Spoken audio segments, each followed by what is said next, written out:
नमस्कार दोस्तों, आप देख रहे हैं हॉरर पॉडकास्ट अमित के साथ। आज की कहानी है शमशान की आखिरी चिता। तो चलिए शुरू करते हैं आज की कहानी। रात के 2 बजे थे। घड़ी की सुइयां जैसे समय नहीं, मौत की उल्टी गिनती बता रही थी।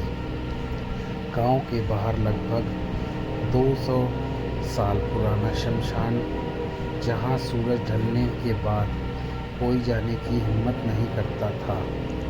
गांव के बुजुर्ग कहते थे कि वहां एक ऐसी चिता है जो कभी पूरी तरह नहीं बुझती।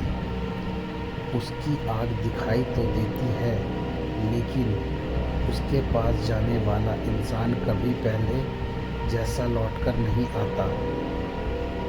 अर्जुन इस बात पर यकीन नहीं करता था, पर वह एक यूट्यूबर था जिसे डरावनी और रहस्यमयी जगहों की वीडियो बनाना पसंद था। एक दिन उसके दोस्त ने चुनौती दी, अगर सच में तू इतना निडर है तो आज उस शमशान में वीडियो बनाकर दिखा। अर्जुन ने चुनौती स्वीकार कर ली। रात के ठीक 2 बजे वह कैमरा, टॉर्च और मोबाइल लेकर शमशान के गेट पर पहुंचा। जैसे ही उसने पहला कदम अंदर रखा,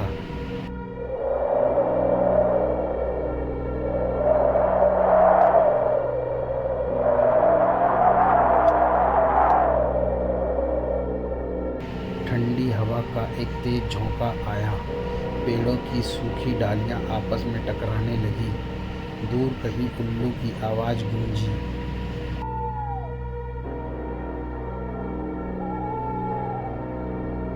और अचानक उसका कैमरा अपने आप बंद हो गया। उसने दोबारा कैमरा चालू किया। इस बार कैमरा चल तो गया, लेकिन स्क्रीन पर अर्जुन अकेला नहीं था। उसके ठीक पीछे सफ़ेद कपड़ों में कोई खड़ा था। अर्जुन ने तुरंत पीछे मुड़कर देखा,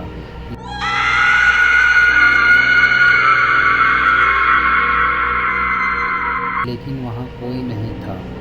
उसने फिर कैमरे की स्क्रीन देखी। अब वह आकृति गायब हो चुकी थी। अर्जुन ने सोचा शायद कैमरे की गड़बड़ी होगी। वह आगे बढ़ा।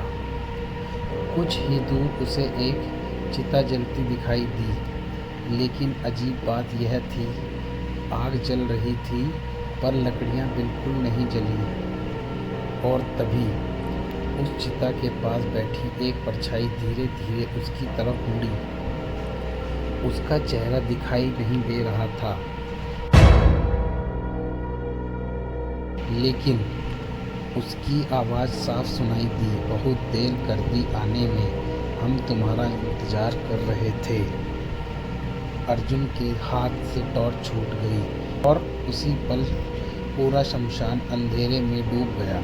टॉर्च जमीन पर गिरते ही उसकी रोशनी टिमटिमाने लगी।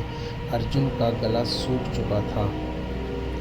उसने कांपते हाथों से टॉर्च उठाई और रोशनी उस परछाई की तरफ डाली, लेकिन वहाँ कोई नहीं था। चिता अब भी जल रही थी। अचानक उसके मोबाइल पर एक नोटिफिकेशन आया, लाइव स्टार्टेड। अर्जुन हैरान रह गया। उसने तो लाइव शुरू ही नहीं किया था। मोबाइल की स्क्रीन खोली। हजारों लोग उसकी लाइव वीडियो देख रहे थे, लेकिन जो दृश्य दर्शकों को दिखाई दे रहा था वह अर्जुन को दिखाई नहीं दिया। कमेंट लगातार आने लगे, भाई तुम्हारे पीछे कौन खड़ा है, भागो वो औरत तुम्हारे बिल्कुल पास है, कैमरा बंद मत करना, हमें सब दिख रहा है। अर्जुन का दिल जोर जोर से धड़कने लगा।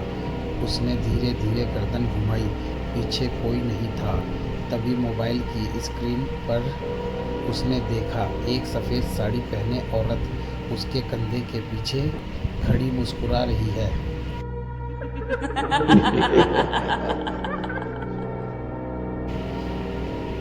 उसके बाल चेहरे पर बिखरे हुए थे और उसकी आंखें पूरी तरह काली थी। अर्जुन ने डरकर मोबाइल नीचे फेंक दिया। जैसे ही उसने दोबारा मोबाइल उठाया, लाइव अपने आप बंद हो चुका था। चारों तरफ फिर से सन्नाटा छा गया। तभी शमशान के बीचों बीच एक धीमी आवाज़ आई।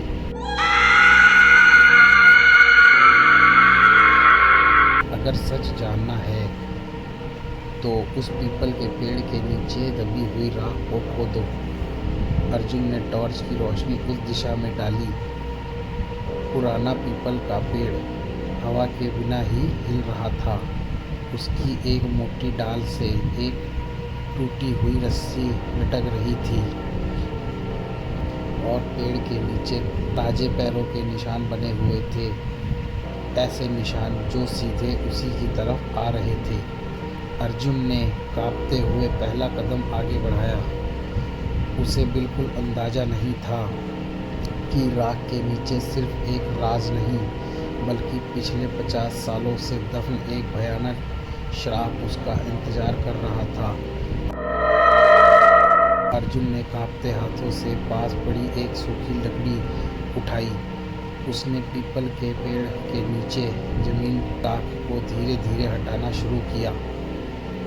हर बार लकड़ी राख में धंसती तो ऐसा लगता जैसे नीचे कोई खोखली जमीन हो। अचानक लकड़ी किसी सख्त चीज़ से टकराई। अर्जुन घुटनों के बल बैठ गया और हाथों से राख हटाने लगा।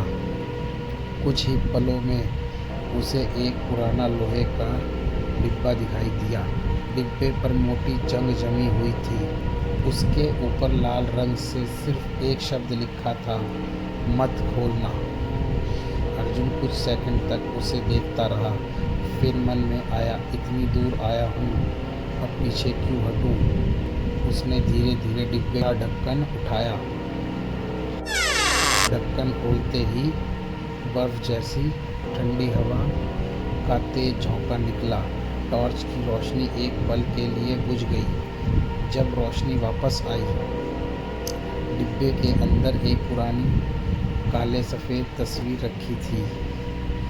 अर्जुन ने तस्वीर उठाई और उसके हाथ कांपने लगे। तस्वीर में 5 लोग खड़े थे, लेकिन सबसे आखिर में छठा चेहरा उसी का था। वही कपड़े, वही चेहरा, वही घड़ी, सब कुछ बिल्कुल वैसा ही। तस्वीर के पीछे धुंधली लिखावट में लिखा था, अगला रखवाला अर्जुन।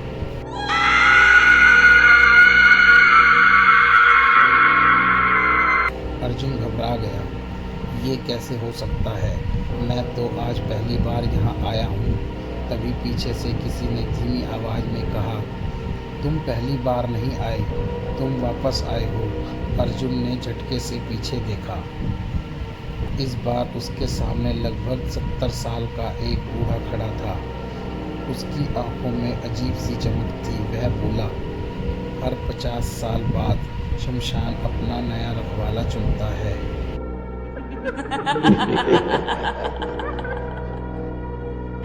जो भी उस डिब्बे को खोल देता है, उसकी किस्मत यही बंध जाती है। अर्जुन कुछ बोल पाता उससे पहले पूरे शमशान में एक साथ दर्जनों चिताएं जलने लगी।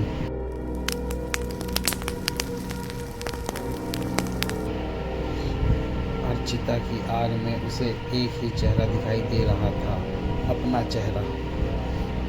और तभी दूर से किसी औरत की दर्दनाक चीख गूंजी,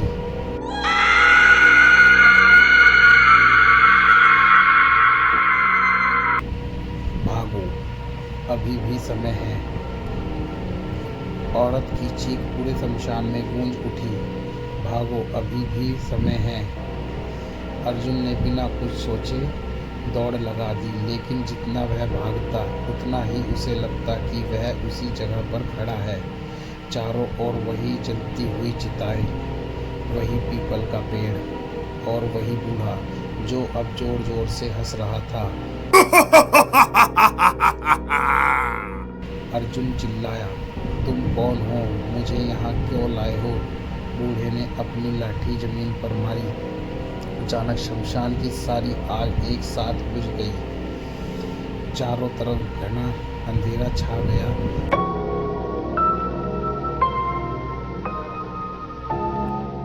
कुछ ही सेकंड बाद धीरे धीरे नीली लौ फिर जलने लगी।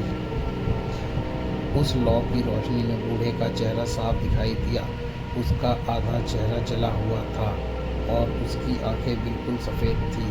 वह बोला, मेरा नाम हरिराम था। 50 साल पहले मैं भी तुम्हारी तरह यहाँ सच जानने आया था। मैंने भी वही डिब्बा खोला और उसी दिन से मैं इस शमशान का कैदी बन गया। अर्जुन की सांस तेज हो गई। अगर तुम कैदी हो तो बाहर क्यों नहीं जाते? बूढ़े ने दर्द भरी मुस्कान के साथ कहा, क्योंकि श्राप तभी टूटे जब कोई दूसरा मेरी जगह लेगा। इतना कहते ही उसने अपनी कांपती उंगली अर्जुन की तरफ उठा दी। उसी अर्जुन के पैरों के नीचे की मिट्टी फटने लगी।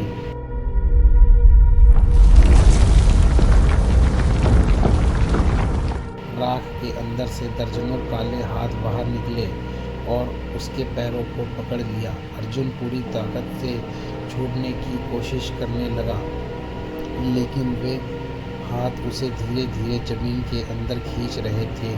तभी वही रहस्यमयी औरत अचानक उसके सामने आ गई।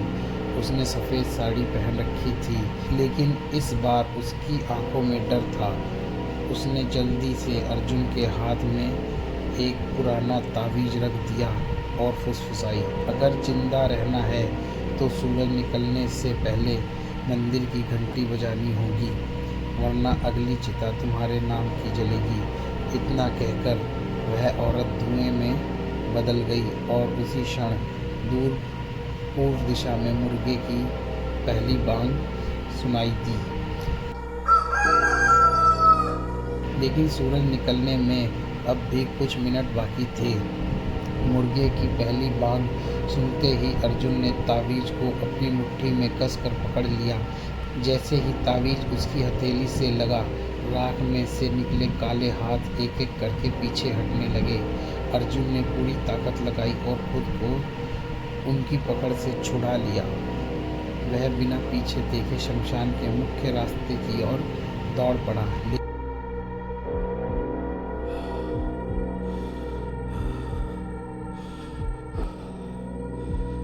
लेकिन कुछ ही कदम बाद उसे एहसास हुआ कि रास्ता बदल चुका है। जहाँ पहले मिट्टी का रास्ता था, अब वहाँ सिर्फ घना कोहरा है। कोहरे के बीच एक टूटा हुआ पत्थर दिखाई दिया। उस पर धूल जमी थी। अर्जुन ने हाथ फेरकर उसे साफ किया। पत्थर पर लिखा था, जो सूर्योदय से पहले इस सीमा को पार नहीं कर पाया, वह हमेशा के लिए यही का हो गया। अर्जुन के चेहरे का रंग उड़ गया। उसने दौड़ना फिर शुरू किया। तभी भी पीछे से पायल की आवाज़ आने लगी।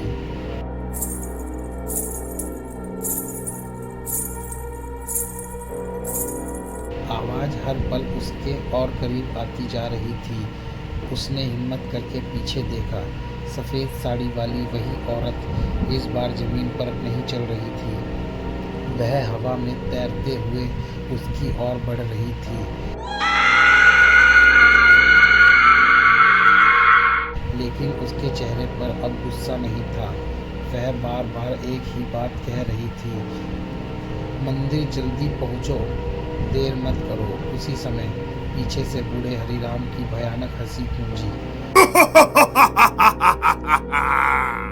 वह तुम्हारी मदद नहीं कर रही है, वह तुम्हें उसी जगह ले जा रही है जहां से कोई लौट कर नहीं आता। अर्जुन कुछ समझ नहीं पा रहा था, किस पर भरोसा करे, औरत पर या हरिराम पर। तभी अचानक कोहरा हटने लगा। दूर पहाड़ी पर एक छोटा सा प्राचीन मंदिर दिखाई दिया। मंदिर की घंटी हवा के बिना अपने आप हिल रही थी, लेकिन उसकी आवाज़ नहीं आ रही थी। अर्जुन पूरी ताकत से मंदिर की सीढ़ियाँ चढ़ने लगा। जैसे ही उसने आखिरी सीढ़ी पर पैर रखा, पीछे से किसी बर्फ जैसे ठंडे हाथ ने उसके कंधे को पकड़ लिया।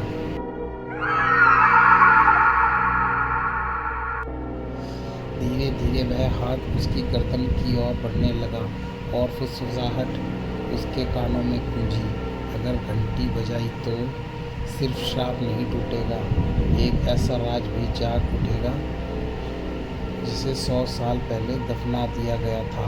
अर्जुन के हाथ मंदिर की घंटी तक पहुंच चुके थे, लेकिन अब उसके सामने सबसे बड़ा सवाल था, घंटी बजाए या अपनी जान बचाने के लिए भाग जाए। अर्जुन का हाथ घंटी से बस कुछ इंच दूर था। पीछे से वह बर्फ जैसा ठंडा हाथ उसकी गर्दन को कसता जा रहा था। सांस लेना मुश्किल हो गया। उसने अपनी पूरी ताकत जुटाई और मंदिर की घंटी पूरे जोर से बजा दी। घंटी की आवाज़ पूरे जंगल, शमशान और पहाड़ियों में गूंजने लगी। उसी पल शमशान की सभी जलती हुई चिताएं एक साथ बुझ गई। पीपल का विशाल पेड़ जोर जोर से कांपने लगा।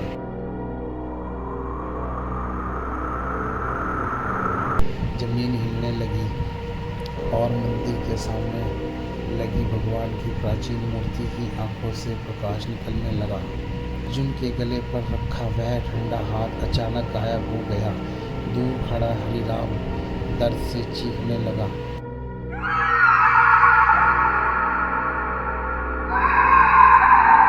नहीं, यह नहीं हो सकता। उसका शरीर धीरे धीरे धुएं में बदलने लगा। लेकिन तभी सफ़ेद साड़ी वाली औरत अर्जुन के सामने आकर खड़ी हो गई। इस बार उसका चेहरा साफ दिखाई दे रहा था। वह डरावनी नहीं थी, बल्कि बेहद शांत थी। उसकी आंखों में आंसू थे। वह बोली, मेरा नाम गौरी है। 100 साल पहले इस गांव के लालची जमींदार ने झूठा इल्ज़ाम लगाकर मुझे जिंदा जला दिया था। मरते समय मैंने न्याय की गुहार लगाई, लेकिन किसी ने मेरी बात नहीं सुनी। मेरी अधूरी आत्मा इस शमशान से बंध गई। जो भी लालच, अहंकार या चुनौती लेकर यहाँ आया, वह इस श्राप का हिस्सा बनता चला गया। अर्जुन स्तंभ होकर उसकी बात सुनता रहा। गौरी ने आगे कहा, हरिराम बुरा इंसान नहीं था, लेकिन उसने डर के कारण एक निर्दोष आत्मा को मुक्त करने के बजाय अपनी मुक्ति चुननी चाहिए। तभी से वह इस श्राप का रक्षक बन गया। इतना कहते ही मंदिर की जमीन में एक गहरी दरार पड़ी। दरार के भीतर से एक पुरानी लोहे की संदूक दिखाई दी। गौरी ने अर्जुन की ओर देखा। इस संदूक में मेरे साथ हुआ अन्याय छिपा है।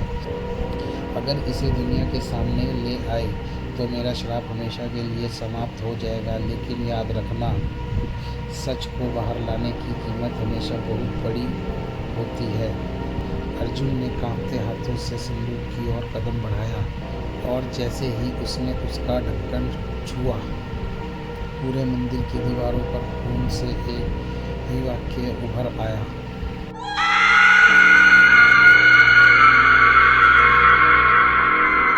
सच कभी दफन नहीं रहता। और उसी क्षण मंदिर का विशाल दरवाजा एक भयानक धमाके के साथ बंद हो गया।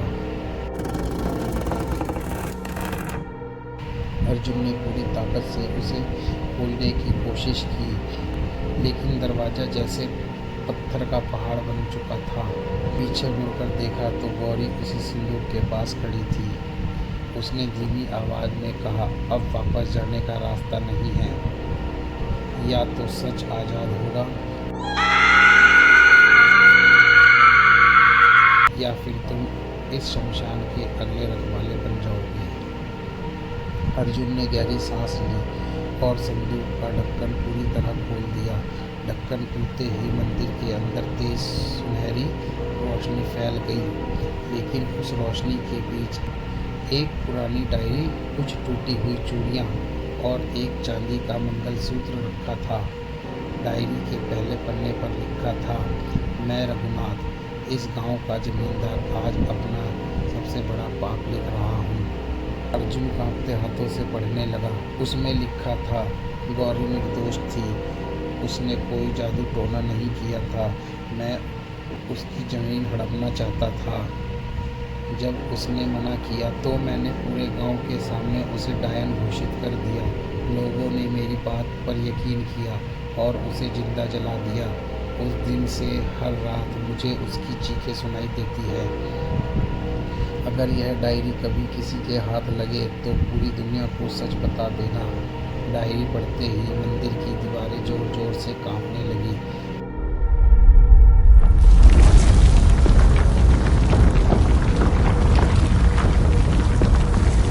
बाहर से सैकड़ों आत्माओं की आवाजें आने लगी। अचानक हरिराम की आखिरी चीख गूंजी, अर्जुन जल्दी निकलो, श्राप टूट रहा है। उसी पल गौरी की आत्मा धीरे धीरे चमकने लगी। उसके चेहरे पर पहली बार सुकून था। वह मुस्कुराई और बोली, धन्यवाद, आज 100 साल बाद मुझे न्याय मिला। जैसे ही उसने यह कहा वह रोशनी में बदलकर आसमान की ओर उठने लगी। लेकिन तभी मंदिर के सबसे अंधेरे कोने से एक भारी डरावनी आवाज गूंजी। यह आत्मा चली गई तो क्या हुआ? जिसने उसे मारा था उसकी बुराई अभी भी जिंदा है। अर्जुन ने धीरे धीरे उस आवाज की ओर देखा। अंधेरे में 2 लाल आंखें चमक रही थी। उनके साथ एक ऐसी परछाई खड़ी थी जो किसी इंसान की नहीं लग रही थी। कहानी अभी खत्म नहीं हुई थी। असल खौफ अब शुरू होने वाला था। मंदिर के अंधेरे कोने में चमकती 2 लाल आंखें धीरे धीरे अर्जुन की ओर बढ़ने लगी।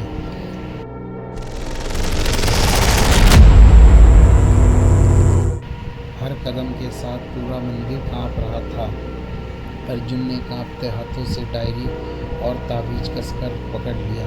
तभी वह परछाई बोल उठी, मैं कोई आत्मा नहीं हूँ, मैं उस पाप का रूप हूँ जो 100 साल पहले इस धरती पर किया गया था।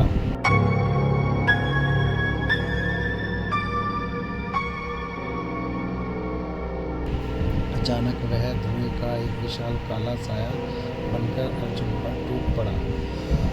अर्जुन ने अपनी आंखें बंद कर ली। उसी पल उसके हाथ का ताबीज तेज रोशनी से चमकने लगा। पूरे मंदिर में घंटियों की आवाज गूंज उठी।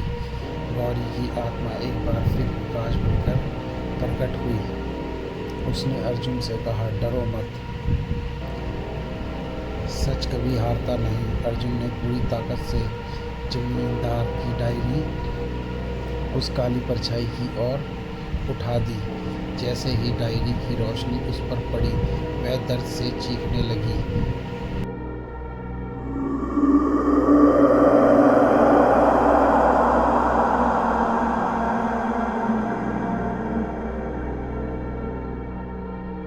उसके भीतर से अनगिनत चेहरे बाहर निकलने लगे। वे सभी लोग जो वर्षों से इस श्राप में फंसे हुए थे। एक एक करके सभी आत्माएं मुक्त होने लगी। हरि राम भी मुस्कुराया। उसने अर्जुन की ओर देखा और कहा, आज तुमने मुझे भी आज़ाद कर दिया। इतना कहते ही उसका शरीर रोशनी में बदल गया। धीरे धीरे पूरा शमशान शांत होने लगा। जलती हुई चिताएं बुझ गई। पीपल का पेड़ बिल्कुल स्थिर हो गया। सालों बाद पहली बार वहाँ पर पक्षियों की आवाज़ सुनाई दी।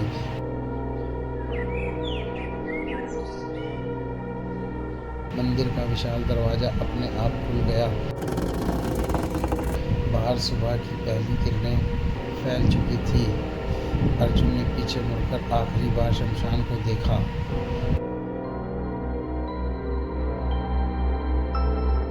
वहाँ अब ना कोई परछाई थी, ना कोई चीख। कुछ दिन बाद अर्जुन ने डायरी पुलिस और इतिहास विभाग को सौंप दी। गांव में गौरी की याद में एक छोटा सा स्मारक बनाया गया। लोगों ने पहली बार उसकी कहानी को सच माना। लेकिन कहते हैं कि आज भी अगर कोई आधी रात के बाद पुराने शमशान में सिर्फ रोमांच या मजाक के लिए जाता है तो उसे हवा में एक धीमी आवाज़ जरूर सुनाई देती है। सच का सम्मान करना, क्योंकि हर अंधेरी जगह में बुराई नहीं होती, लेकिन हर बुराई अंधेरे में ज़रूर छिपी होती है। तो कैसी लगी दोस्तों आपको आज की कहानी? कमेंट में ज़रूर बताएं, लाइक करें एंड शेयर करें। Thank you.